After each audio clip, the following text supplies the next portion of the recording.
Again guys, welcome back. This is episode 2 of the Stanley Parable.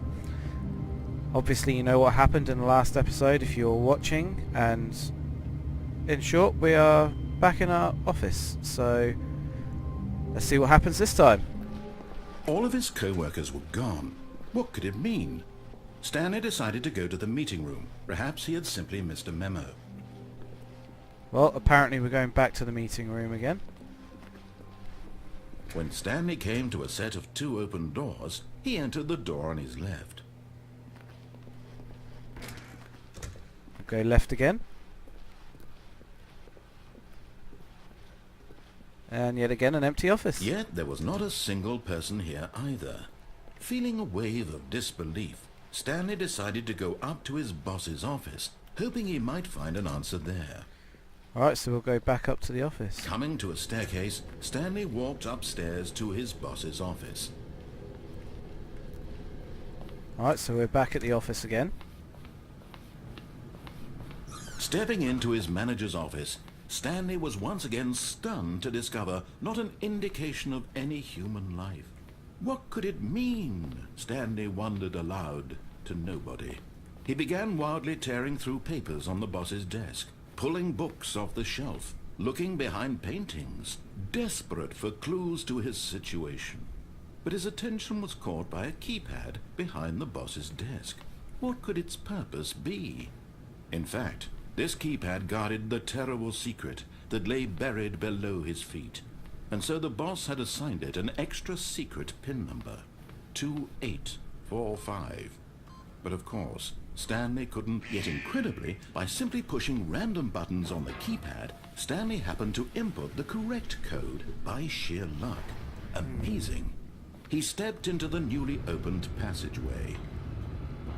Alright, so we're back here again. This is pretty strange. So I'm wondering if I'm actually doing this right or not. Because surely it doesn't just keep repeating itself. If it repeats itself again, Stanley walked straight ahead through the large door that read Mind Control Facility. Do you know what? I really don't want to go that way. I'm going this way. Just so I can see what happens. Although this passageway had the word Escape written on it, the truth was that at the end of this hall, Stanley would meet his violent death. Well, now I need to keep going. The door behind him was not shut. Stanley still had every opportunity to turn around and get back on track. At this point, Stanley was making a conscious, concerted effort to walk forward and willingly confront his death. A bit worried now.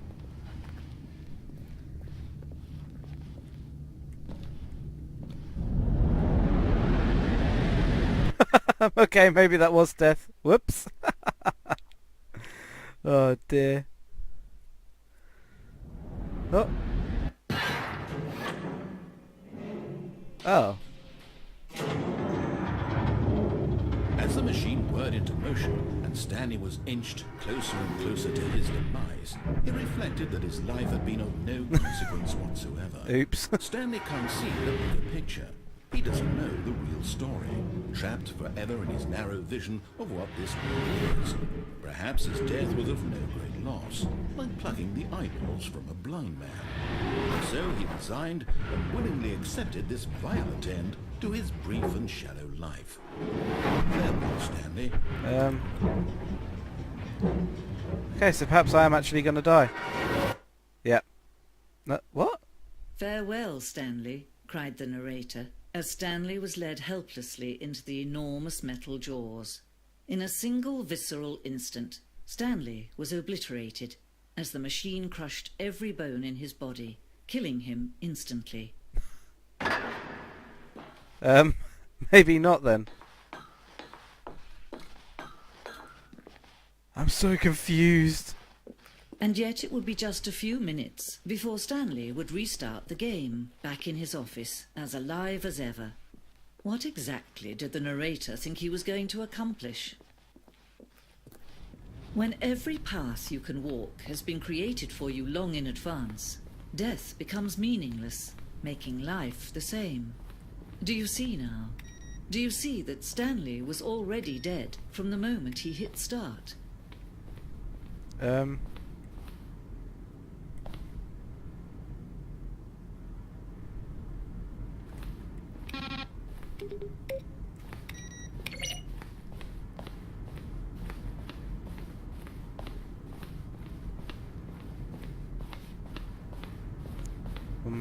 I'm a bit confused. What's going on?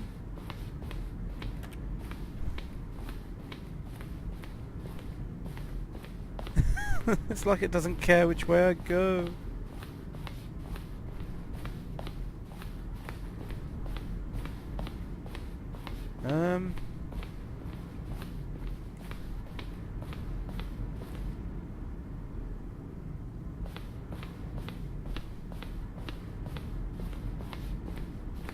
Yeah, I really don't know what's going on.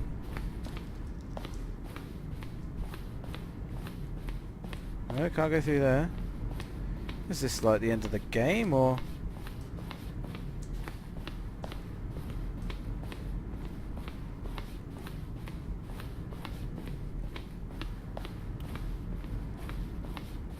I really am confused.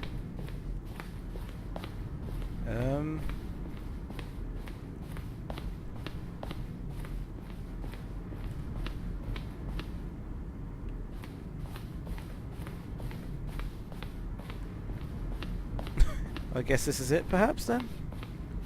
I don't know. Now look at those, Stanley. See how it's impossible for the player to do anything in this room. Perfect example of poor-level design, textbook mistake. It's the kind of thing you pick up on intuitively if you had even the most fundamental understanding. Good and bad.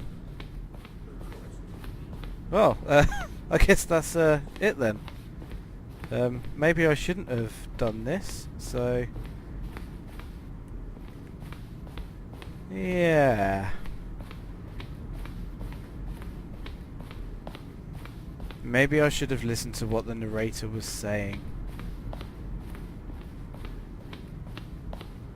Oh, I can't even get out.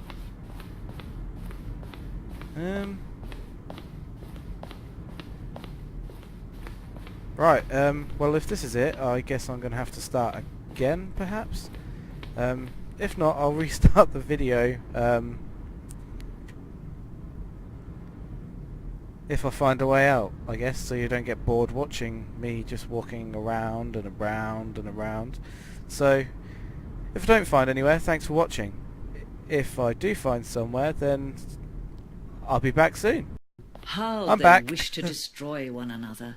How they wish to control one another. I found the How exit. they both wish to be free. So yeah, I walked past the room where the exit was, and it wasn't there. Like 2 or 3 times, and then I walked through it again, and it was there. So, don't know. Flip the switch and see what happens, I guess. Can you see? Can you see how much they need one another? No, perhaps not. Sometimes these things cannot be seen. But listen to me. You can still save these two. You can stop the program before they both fail. Push escape and press quit. There's no other way to beat this game. As long as you move forward, you'll be walking someone else's path. Stop now. It'll be your only true choice. I don't want to quit the game. Do choose it. Or should I quit the game? Don't let time choose for you. Don't let time... Maybe I should have quit the game. I think I may be dead. Oopsie.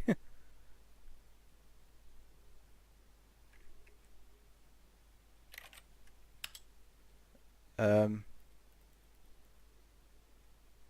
I dead then? Or what? What? Well, I'm just going to end the episode here because I really don't know what the hell's going on, to be honest. So yeah, thanks for watching, and I'll see you in the next episode where hopefully we won't have to be starting from the beginning again, but who knows. See you guys.